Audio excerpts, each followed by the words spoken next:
Comment pouvons-nous aimer notre prochain comme Dieu le souhaite? L'amour que Dieu nous présente dans sa parole, c'est bien plus que des émotions, bien plus que des belles paroles.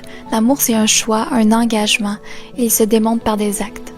Dans 1 Corinthiens, chapitre 13, versets 4 à 7, il est écrit « L'amour est patient, il est plein de bonté. L'amour n'est pas envieux. L'amour ne se vante pas. Il ne s'enfle pas d'orgueil. Il ne fait rien de malhonnête. Il ne cherche pas son intérêt. Il ne s'irrite pas. Il ne soupçonne pas le mal. Il ne se réjouit pas de l'injustice, mais il se réjouit de la vérité. Il pardonne tout, il croit tout, il espère tout, il supporte tout. L'amour n'est pas envieux. Réjouissons-nous quand notre frère reçoit une bénédiction ou qu'il lui arrive quelque chose de bien. L'amour ne se vante pas. L'amour ne fait pas des actions pour recevoir des éloges en retour.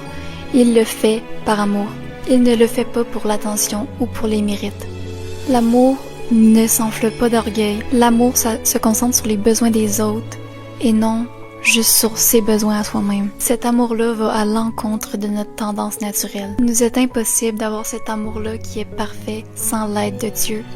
Dieu doit transformer nos cœurs à l'image de Jésus pour qu'on puisse aimer comme lui nous aime. Je t'invite donc à prier Dieu et à lui demander de transformer ton cœur de jour en jour et qu'il te permette d'aimer les autres comme lui nous aime.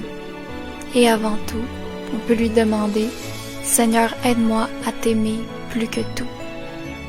Et le reste va découler de cet amour-là.